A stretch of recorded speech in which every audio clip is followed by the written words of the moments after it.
Cuando el reloj marca el regreso. Un gran invitado. Te estoy sometiendo al rayo del elogio, que es muy paralizante. Es complicado. Pero bueno, los oyentes podrán desmentir esto que acabas de afirmar gradualmente a lo largo de nuestra conversación, no te preocupes. Es escritor, es guionista, es historiador, escribió sobre Malvinas. Podés hablar de lo que quieras con Eduardo. Bienvenido, ¿cómo estás? Bien, gracias. Eduardo escribió dos novelas, Demasiado lejos y ¿Qué quedará de nosotros?, enfocados en la experiencia de los soldados en las Malvinas. Y para eso investigaste, charlaste con veteranos. ¿Qué te encontraste? Si tenés que elegir en este mundo que es Malvinas, en este eje, este hecho traumático en la historia argentina, entrá por un lugar que a vos te parezca que es primero. Mirá, en realidad mi plan original era que fuera una sola novela, que incluyera lo que vivimos los que estábamos en Buenos Aires, en el Gran Buenos Aires, con lo que vivieron los soldados. Pero era inabarcable, porque precisamente una de las claves de la guerra, lejos, era que no teníamos ni idea, aunque nos involucramos profundísimamente.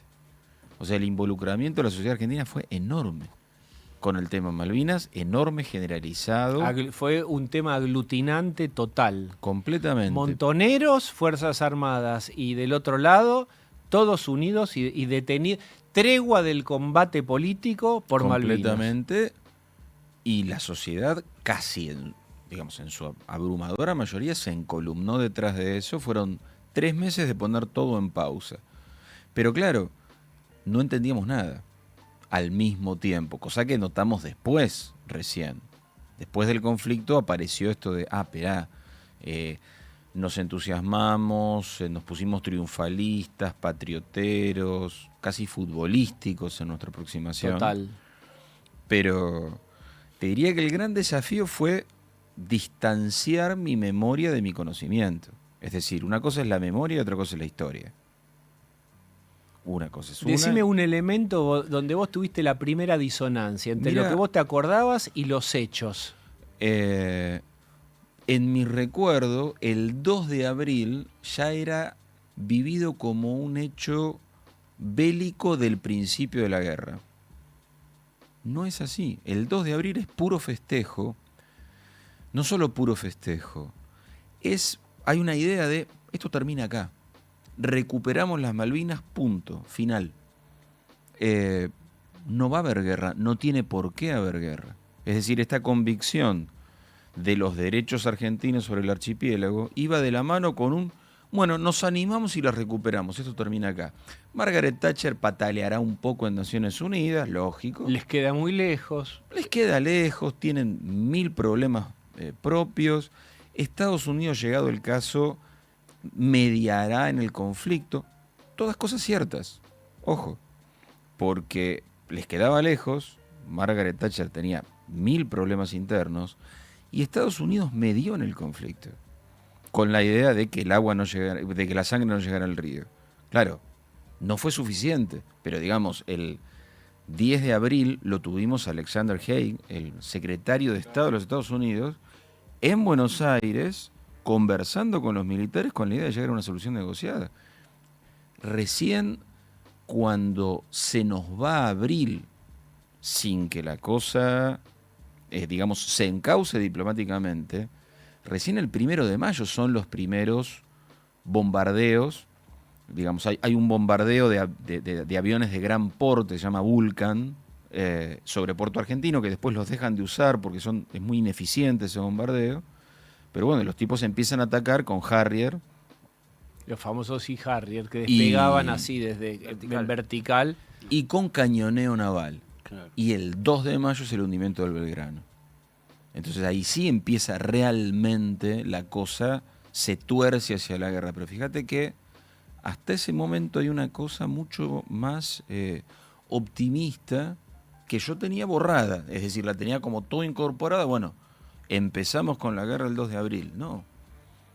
Abril es todavía un mes donde hay mucha esperanza de solución pacífica. Es interesante lo que cuenta Eduardo Sacheri, escribió 2 novelas sobre Malvinas y estamos confrontando el recuerdo, la subjetividad, con la objetividad del manual de historia y con los datos. ¿Qué te sorprendió cuando empezaste a entrevistar a los que fueron soldados y son hoy veteranos para armar la novela? Mira, hay una enorme diversidad de perspectivas y de experiencias. Yo creo que las primeras experiencias que afloraron por parte de los veteranos tenían que ver con el dolor, la pérdida, la queja muy razonable, el aborrecimiento a sus jefes militares. Eso fue como lo que primero afloró en la Argentina. Hoy en día te encontrás con un panorama mucho más diverso. Es decir, hay un montón de veteranos que se reivindican no como víctimas que fueron enviadas a la guerra, sino como veteranos. Es decir, como soldados que fueron a la guerra y les tocó perder. Pero se reivindican como tales. En una medida que a mí me sorprendió. Es decir, yo tenía como aquella mirada, si querés, más vinculada con los chicos de la guerra, la película de Bebe Camín. de Bebe Camín. Porque ¿cómo era el espíritu de esos chicos? Ahí es más conflictivo, como que no querían ir, ninguno de los...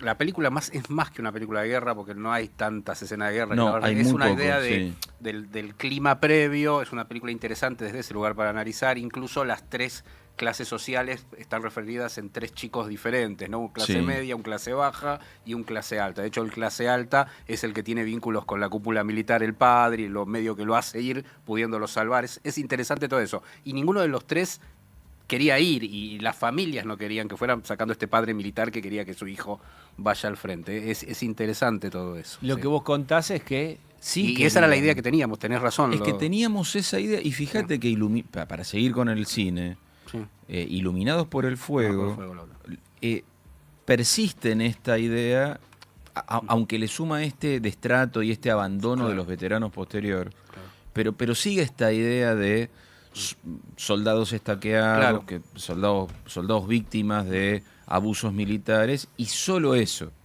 Es decir, como ese enfoque. Hoy en día yo veo, te encontrás con veteranos que tienen esa mirada, y te encontrás con otros veteranos que se juntan con sus ex jefes el 2 de abril a comer asado, porque mira. su vivencia de la guerra fue otra. Claro. Insisto, no creo que una reemplace a la otra, pero se hace más complejo. Del mismo modo que te encontrás con testimonios de soldados que querían ir a las Malvinas, no querían ir a la guerra. Porque vuelvo con esta idea de que el 2 de abril, el 5 de abril, el 8 de abril, no piensan, me van a mandar a la guerra. No, me van a mandar a las Malvinas. Claro. Desde que tengo 6 años y voy a primer grado, me están convenciendo que las Malvinas son argentinas y las tienen los ingleses.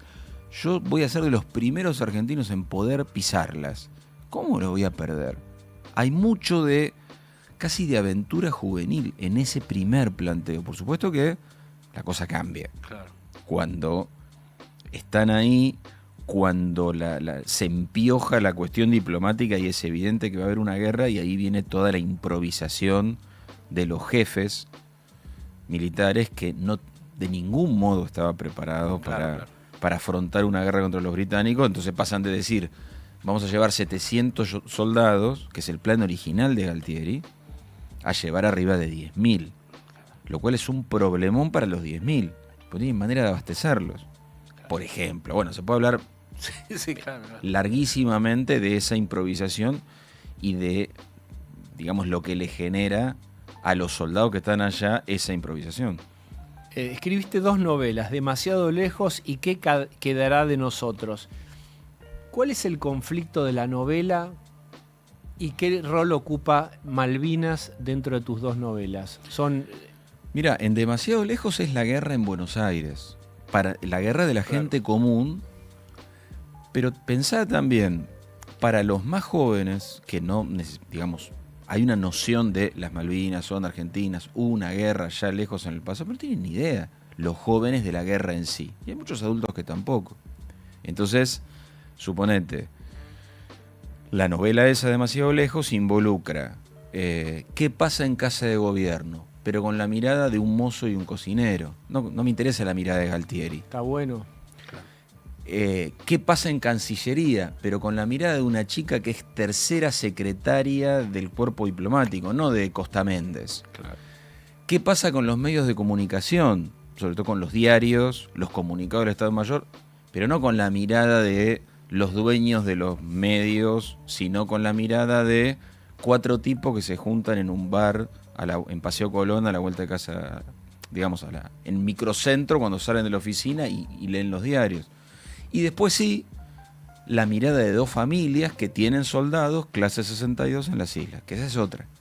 Quiero decir, es diferente esa mirada, porque ellos sí lo viven desde la preocupación, el miedo y la angustia de, acá están todos disfrutando enormemente esta aventura, pero yo tengo a mi hijo, tengo a mi novio, tengo a mi hermano, claro, a 2000 kilómetros de acá y no tengo ni idea de lo que le está pasando. Yo quiero experimentar esto. Colo, ¿qué sabes de Malvinas? Que no es un examen sobre Malvinas, es simplemente, recordá cuántos años tenés. 22. Bien, ¿qué sabes de Malvinas? ¿Cuán lejos te queda a tus conocimientos, a lo que estudiaste o cerca? Lo que recuerdo es todos los años en el secundario y en la primaria, los actos por Malvinas, los profesores de historia viniendo a contarnos, a mostrarnos documentales. Lo que nos quedó mucho, quizás a un par de amigas nuestras, fueron las canciones de ese momento de la dictadura que después saca el rock nacional, como que nos pegó mucho eso. Se utilizó mucho el tema del rock argentino para contar la historia y se usaba en la escuela también. Claro. Pero se usa, al día de hoy. Pero lo que me parece que conecta a la generación centennial, que soy yo, con ese momento que nos queda lejos, es la verdad muy lejos, no solamente es lo que cuenta Eduardo y lo que cuentan ustedes, esa memoria que les quedó siendo chicos, sino también creo que es la piel de gallina cuando escuchás a la gente que fue a Malvinas, la gente que vivió la dictadura, esa emoción, el sentimiento. Creo que eso es como lo más que llega, ¿me entendés? Es que es una mezcla. O sea, Malvinas siempre es un guiso lleno de cosas contradictorias, porque por ejemplo, vos hablabas del rock. Eso te iba a decir. El rock nacional recibió un impulso involuntario, pero fenomenal, porque el gobierno militar dijo, se acabó la música en inglés. Claro. Bueno, ¿y de dónde sacamos música en español? Y tuvieron que empezar a permitir que Spinetta, Charlie, Mercedes Sosa empezaron a sonar en las radios argentinas y se la tuvieron que bancar. Porque, bueno, esto de no pasar música en inglés. Esto, para dar el contexto, a un año del recital en ese momento más importante de la historia en suelo argentino, que era el de Queen, claro, que no venían bandas como ahora. Queen vino en el 81. O sea, está Maradona con la remera de Inglaterra. Hay fotos de los Queen sobre la terraza del Sheraton de Retiro y también en Mar del Plata, porque tocaron en Mar del Plata. Es impresionante. Yo largaba el programa hablando de un hito en donde hoy es incómodo para la sociedad argentina, igual que el Mundial 78. ¿Cómo se metaboliza eso? Yo te doy un ejemplo. En Bonafide, de la calle Independencia entre Ríos y Combate de los Pozos, había un Bonafide. Y ahí vendían el libro del Mundial 78, que era dorado y plateado. Y yo los compramos en ese momento, en el 78, y tenían unas fotos buenísimas, así que sé yo, eran los libros oficiales. Pasaron los años, eso quedó oculto, imagínate, y en un momento yo los saqué y me parecía que tenía algo ahí que era original, esto hace algunos años. Y vinieron algunos amigos y me hicieron sentir muy mal por yo haber tenido ese libro ahí, que por supuesto no significaba un apoyo a la dictadura ni a Galtieri y demás, pero ese libro tenía que estar escondido. Es que, como bien decías, uno, con respecto a las violaciones a los derechos humanos, sí se puede hacer a un lado. Claro, decir, yo no fui en la ESMA, ¿no? Y no en la absoluta picana, verdad. Claro. Pero con el Mundial 78 son millones los que salen a festejar. Y con Malvinas sucede lo mismo.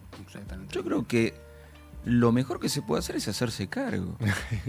También había asimetría de información, vos no sabías, digamos, qué iba a pasar, pero es cierto que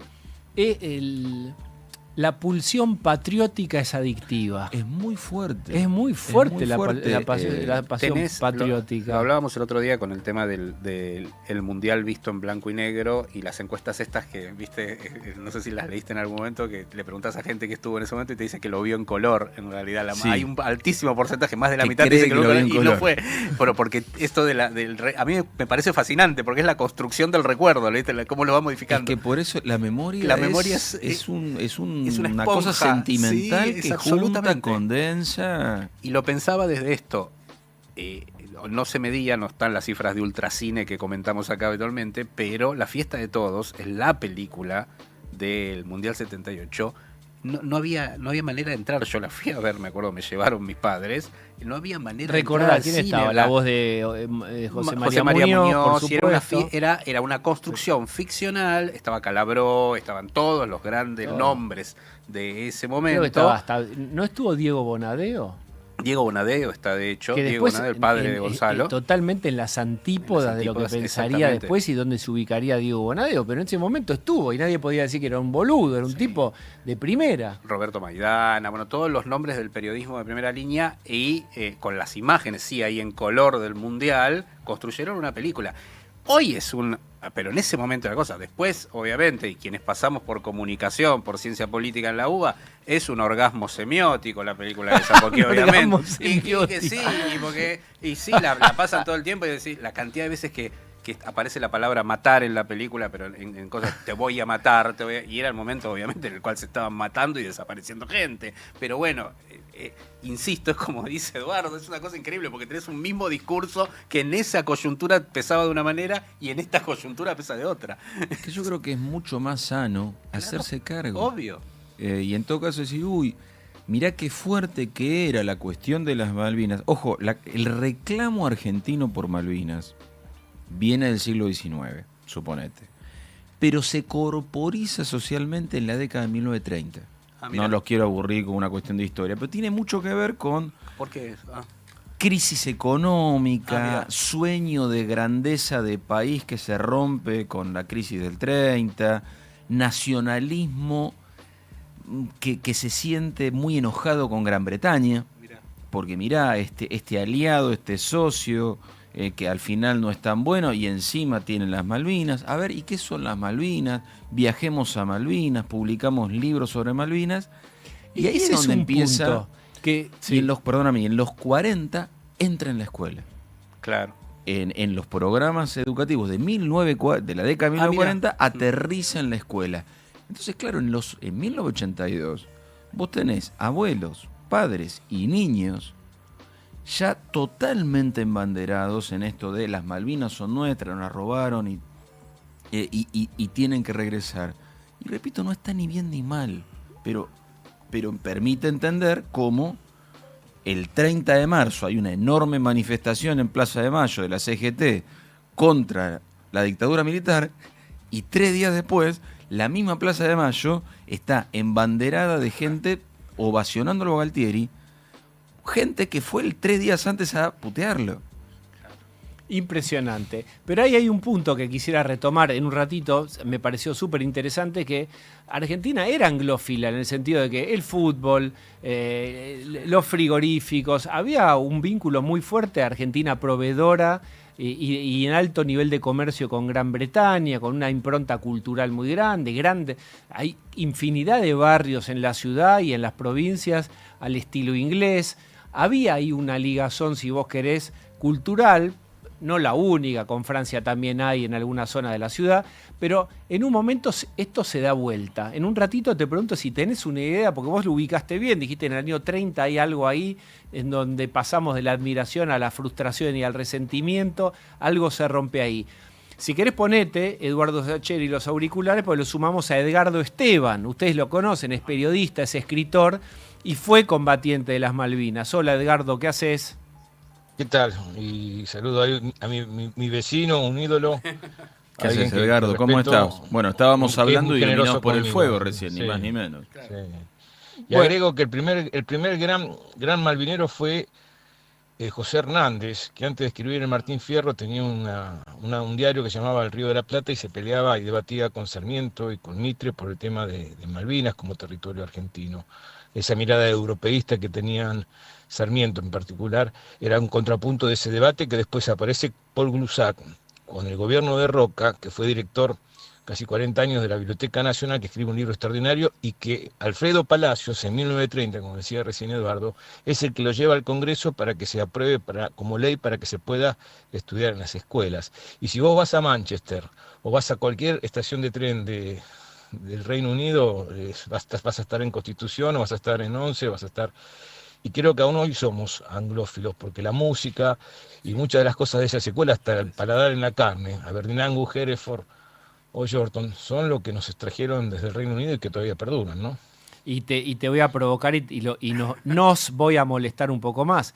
La tira de asado es un corte que se adoptó como, digamos, como deporte nacional gastronómico. La famosa tira de asado era los restos de lo que no cargaba en los embarques, porque pesaba mucho y no tenía correlación con la carne, los barcos ingleses.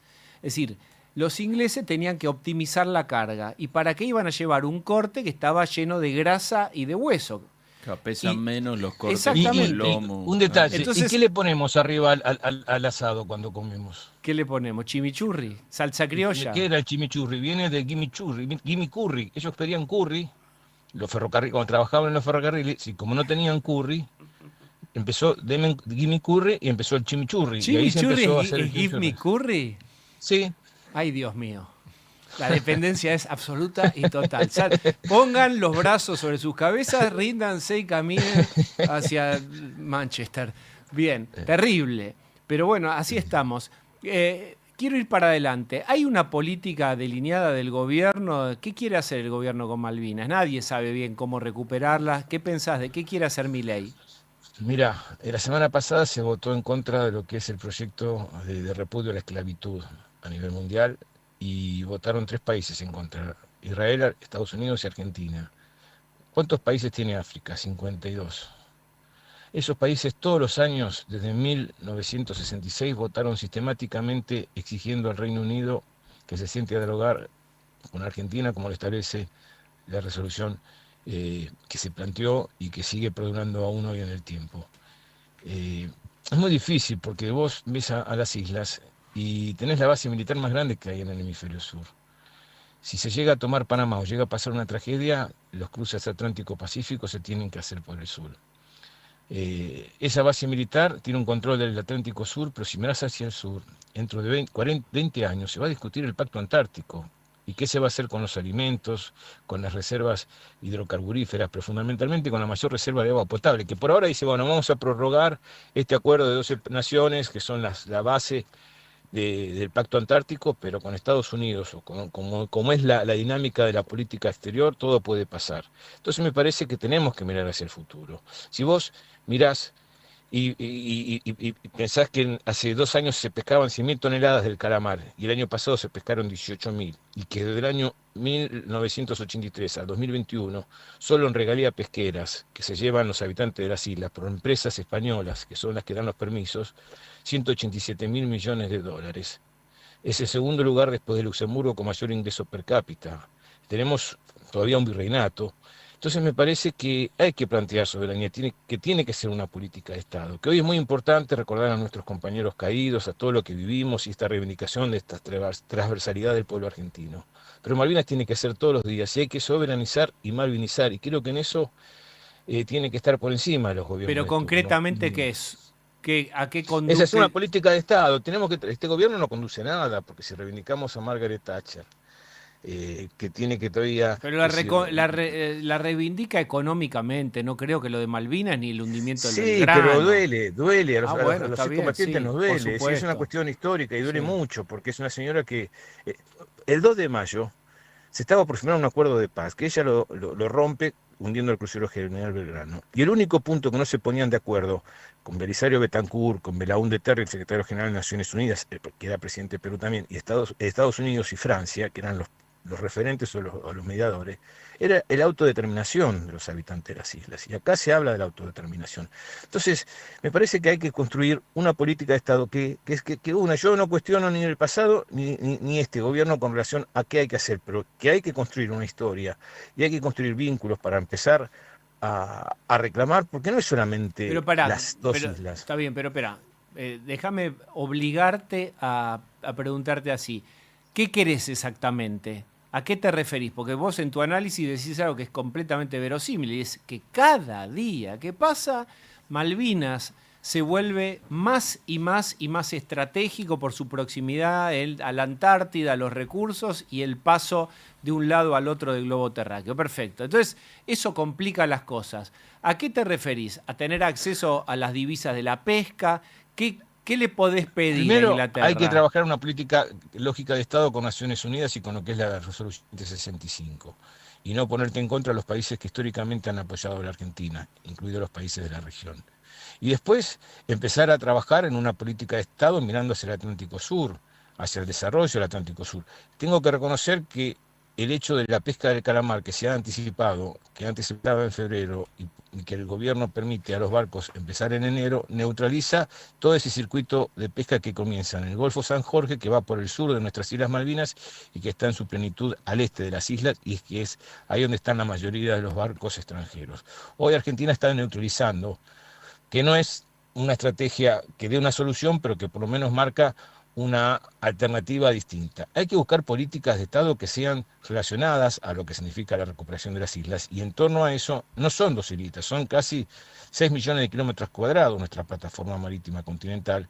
Las Naciones Unidas reconocieron en el 2000, en el gobierno de Mauricio Macri, 1.600.000 kilómetros más, y creo que ese mar todavía está desprotegido. Le damos la espalda y no hay una política de Estado concreta para el desarrollo de nuestra industria de pesca y de recursos naturales como el petróleo, y como ellos lo están desarrollando en torno a nuestras Islas Malvinas. Edgardo, quiero agradecerte este rato en un día donde es importante tu voz. Es Edgardo Esteban, que además escribió un montón de libros al respecto.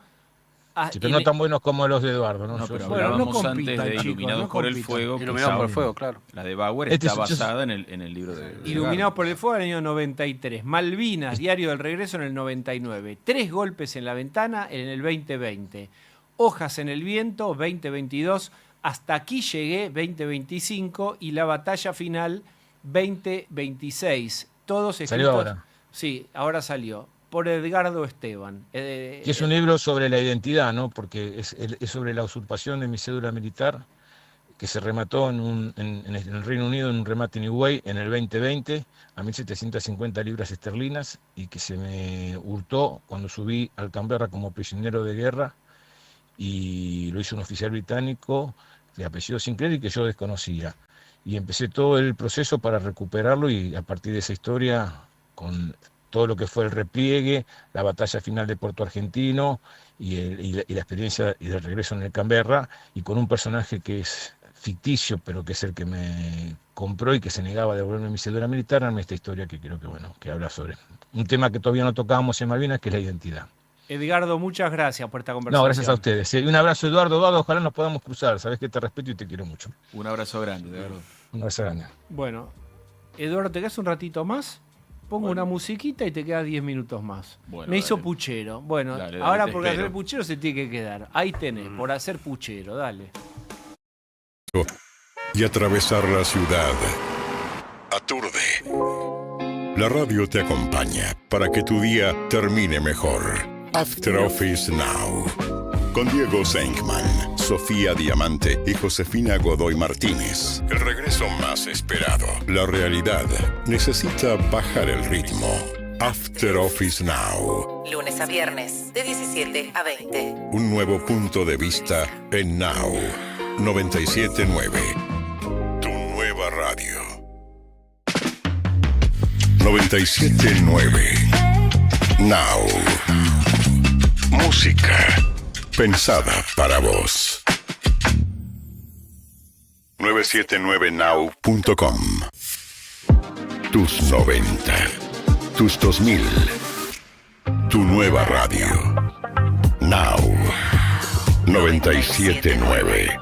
Música pensada para vos. 979now.com. Ahora es Now. Tu nueva radio. 979 FM. Actualidad más música. Muy pronto, un nuevo punto de vista. 979now.com.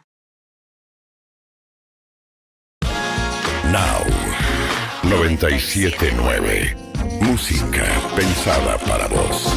979now.com.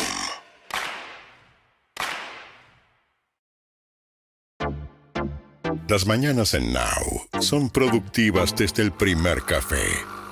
¿Dónde estamos? Con Paulino Rodríguez, Julieta Tarrés y Paula Salamanca. El punto de partida de tus días. Información precisa y lo que necesitas saber para proyectar tu actualidad. ¿Dónde estamos? Lunes a viernes. De 7 a 10. Un nuevo punto de vista en Now 979. Tu nueva radio. 979 Now. Música pensada para vos. Tránsito en la ciudad. Diego Fernández. Hola Diego, ¿cómo estás? Muy buenas tardes y vamos a comenzar por la novedad de la tarde o del día, si se quiere, de este jueves santo tan particular, ¿no? Con el movimiento del tránsito y 2 de abril, por ser feriado nacional. La novedad nos traslada a la provincia de Entre Ríos, a Gualeguaychú, ruta nacional 14, la ruta del Mercosur. Sabés que esta mañana allí se produjo un choque muy violento, muy fuerte entre dos camiones.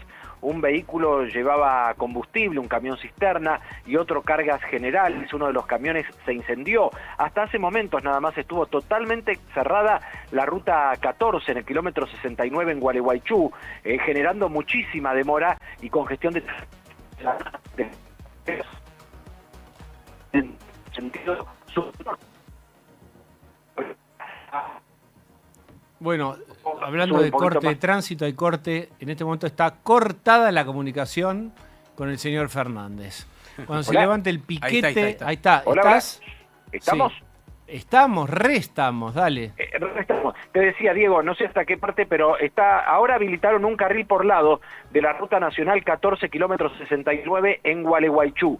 Pero hay mucha demora, circular con mucho cuidado por este siniestro grave entre dos caminos. Los accesos, Diego, muy tranquilos, sin inconvenientes. Gracias, Diego. Un abrazo. Bueno, 979 Now.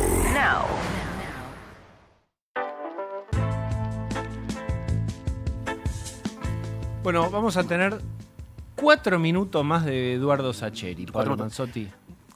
Te lo iba a hacer fuera de micrófono y me callé y dije, ¿por no se lo puedo preguntar al aire? Uy, Dios. Uy, Dios. No, es una cosa, es volver más al pasado. Temas, pero bueno, dale. Es volver al pasado para hablar de otras cosas. Muy habladas incluso. Fue a la distancia, si te traigo a este momento. ¿Fue en ese momento un cambio en tu vida, todo lo que pasó con El secreto de sus ojos? Sí, completamente. Profesionalmente fue pasar a jugar en otra liga. Porque, primero, que una novela mía la hicieran película. Pero esa es la primera que hacen película. Pero, claro, pero encima es una película que ve cualquier cantidad de gente. Claro. Entonces eso te pone mucho más visible, pero después encima el Oscar. El Oscar es fuera de la Argentina lo que los 4 millones de personas que vieron la película es dentro del país. Viste, como que mis libros empezaron a viajar fuera de la Argentina y a traducirse, empezando por la ¿Cuánto pregunta llegaste a de sus ojos. vender? No tengo ni idea. Decí, ¿cuánto? No, es que no tengo ni idea, no me fijo, Diego. ¿No te fijas? No, porque no quiero condicionar. Yo tengo novelas muy diversas, suponete. A ver lo que estás por decir. ¿No querés condicionar qué? Suponete, yo tengo una novela. Esta ponle que sea un policial o algo parecido a un policial. Pero tengo una que se llama Lo mucho que te amé, que es profundamente romántica. Suponete que Lo mucho que te amé haya vendido el doble que La pregunta de sus ojos. Temo, y esto es simple debilidad, temo que al mañana, cuando diga, bueno, a ver, ¿qué novela escribo? La próxima, diga, esperá, mejor una romántica que una policial, porque le fue mucho mejor. Entonces yo, por supuesto que me fijo en cuánto me paga la editorial, Por porque supuesto, vivo de eso. bueno, ya está Pero me con fijo eso. en el número global. Cómo está compuesto no me fijo. Pero no tengo ni idea. Te llega el cheque, una- papá. Pero me llega un cheque general de Ah. todos mis libros. Vos no te fijás cuánto viene de la torta, 3 porciones son de tal novela. Exactamente. Y si Y vos... genial. no sé, pero la verdad que a mí me sirve. Quedo cuando medio vas a- tonto cuando me preguntan directamente cómo acabas de hacer. Claro. No sé, pero no lo sé. O sea que vos cuando te juntás con el editor o la editora, la condición es no me digas, porque cuando... Pero te dije que no me digas. Es más, eso. cuando me dicen, che, se está vendiendo muy bien el No libro, me listo, digas. hablemos de otra cosa. No, esperá, me encanta que pase eso. Porque a todos nos gusta que nuestro laburo Claro. guste. Nos gusta gustar.